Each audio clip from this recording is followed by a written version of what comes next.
Hi, welcome to Karlpopewoodcraft. This is part 2 of the toy chest build. It's also a standalone video in its own right because what I'm going to be showing you today is how to route out letters using a palm router and getting good results like what we've got here. On my sign I've also added an inlay of some wax crayon and then coated this with some clear lacquer over the top to protect it, and I'll show you how I went about doing that as well. The first thing we're going to do then is we're going to take a look down on the workbench at the tools we're going to need for today's work. In no particular order, we're going to be using these tools laid out here then. We've got a palm router, we've got some router bits, and the ones we're going to be concentrating on in particular is these straight cut bits here. The size will vary depending on the size of your lettering that you're going to be doing. We're going to be using some stencils. I've got these nice bubble type letters, very nice and chunky. These are probably the easiest to start out routing out with, all the way up to doing acrylic type lettering. We're going to need some basic marking out equipment. We're going to be using a tape measure, a combination square and a pencil. Definitely going to want PPE for this. Palm route will scream the red off, so you're going to want some e-defenders, eye protection and a dust mask. And for the inlay, we're going to be using some standard wax crayons just like these. We're going to be using a heat gun like this, not a blowtorch because you don't want flame, you just want to be providing heat to melt the wax crayon. I've got an old blanket here which I'm going to use to keep my piece stable and stop slipping around. And I've got my stencils, what I'm going to be using, and I'm going to use the combination square and the pencil just to mark in where I want my letters to start. So I'm marking in 15mm up from the base of the plaque. Get my first letter, and then I'm going to use a square to make sure that the letter is plumb, and then I'm going to simply draw around. For my spacing, I'm simply using this gap here on my stencil. I know the second one's going to be plumb already because I'm lining it up on this line here on the stencil.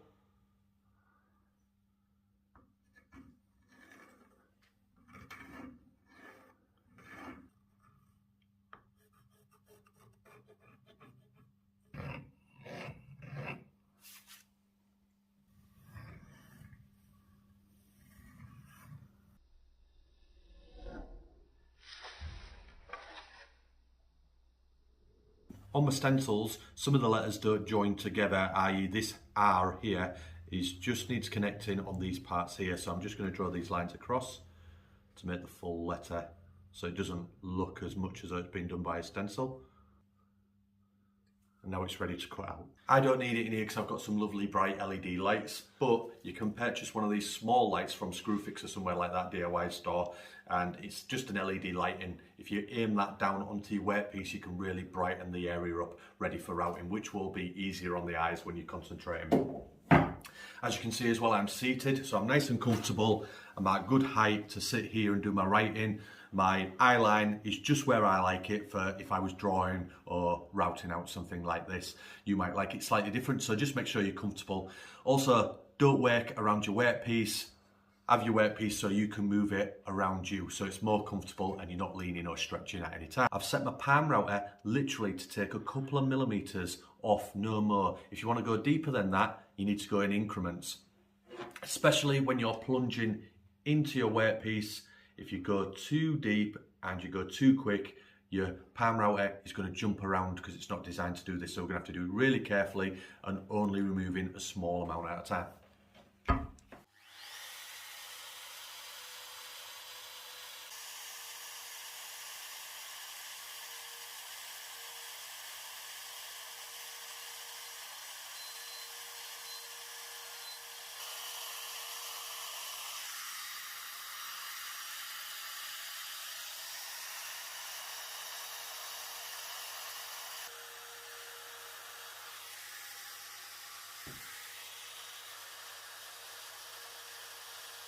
What I'm going to do now is cut the material out from the rest of the letters, and then we'll have a look at the next step.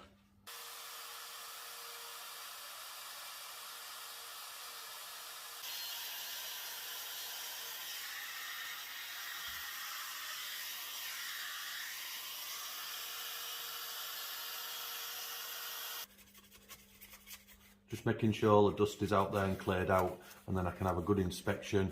If any little bits need touching up or a little bit of refinement, I can do that. I've got a little area here where I'd like to remove that little piece and just round it off a bit more. And if I see anything else that needs a little bit of attention, maybe here, I can do that. One tip I will say is when you're doing these straight lines and these long curved lines, try and do it in a flowy motion. Don't stop and start. Once you start following that line, try and flow it in one long sweeping motion, and then you'll get a better curve or a better straight line. So I'm just going to remove a little bit from there.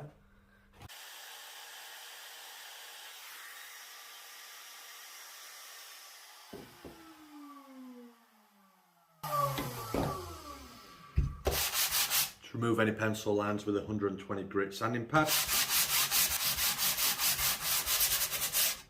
Give it a good brush off. What you could do now is you could paint it inside here, or you could just leave it as it is and put a nice oil finish on there. Either way it'd look nice. What I'm going to do is I'm going to fill these areas with different coloured wax. I'm going to melt that in there. That's going to look pretty cool. And then I'm going to seal that in with some lacquer. Just got to take the paper off the crayons. Cut them off to small chunks.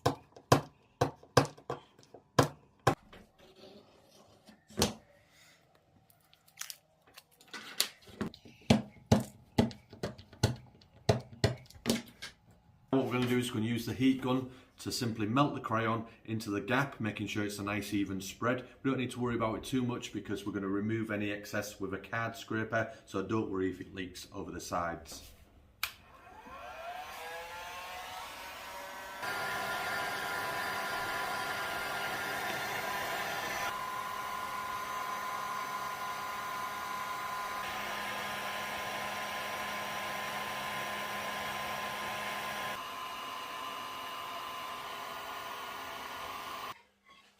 Yes, indeedy. I've just had a fresh trim at the barber's.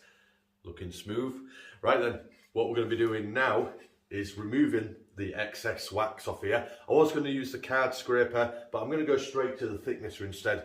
But you can use the card scraper if you need to. If you go back to my previous not my previous video, but a previous video, you'll see that I do actually use a card scraper to remove the majority, and then I run it through the thicknesser.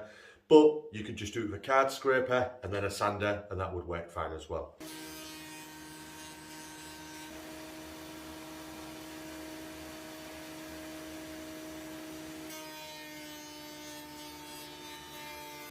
If you can hear like a big fat man breathing in the background at any stage during this video, it's not me, I promise. It's Jacob leaning over the camera behind it. And we've realised the Rode mics that we've just purchased aren't working, so I'm speaking to you directly through the phone mic. And the reason why they're not working is because I ain't got the correct adapter. But the fat man breathing in the background is definitely Jake, not me. What we're going to do now is add a round over to the plaque. I've just rubbed it down with some 400 grit and it's silky smooth. And then we're going to spray some lacquer on it to seal this wax in, but it's lovely and smooth now.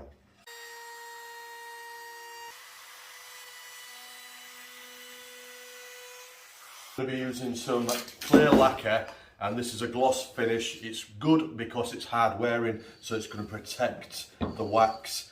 When you're using this, you definitely want doors open, respirator on, because it stinks. It's very strong stuff. But it's the best stuff for the job because it protects the wax. If you've got any like scratches or anything like that on the surface of your wax from your denibbing with your 400 grit, don't worry about that, because once you put the lacquer on, they'll disappear.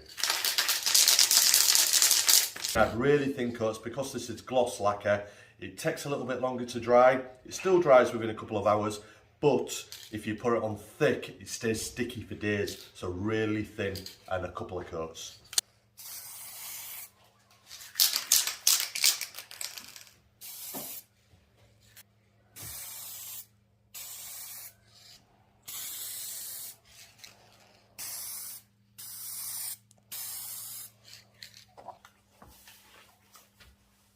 I left it on real time there so you could see just exactly how much I put on, so very minimal amount.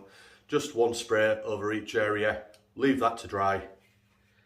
for a couple of hours, D&E about 400, do it again, we'll probably do that 3 or 4 times, and then we'll attach it to the box. Name plaque finished, and I'm really happy how it turned out. Goes really well on the toy box, and yeah, just finishes it off nicely. Lily's super happy with everything I'm doing so far in the bedroom. Stay tuned for more builds. We've got the double bed coming up, that's going to be coming in this room, and that's again built with reclaimed materials and materials I've got left over from other projects, and it's going to be matching the toy box and the baby changing unit behind me. If you haven't seen that build, highly recommend you watch that build. It's one of my favourites so far. Yeah, so stay tuned. If you've got any questions, hit me up in the comments and I'll do my best to answer them. And if you'd like to support mine and Jacob's work, don't forget you can do that through PayPal, Patreon and channel membership. And we really do appreciate any support that we get. As a small channel with no sponsor or anything like that, it really does mean a lot. But obviously, there's no pressure whatsoever. Thanks guys, and I'll see you on the next one.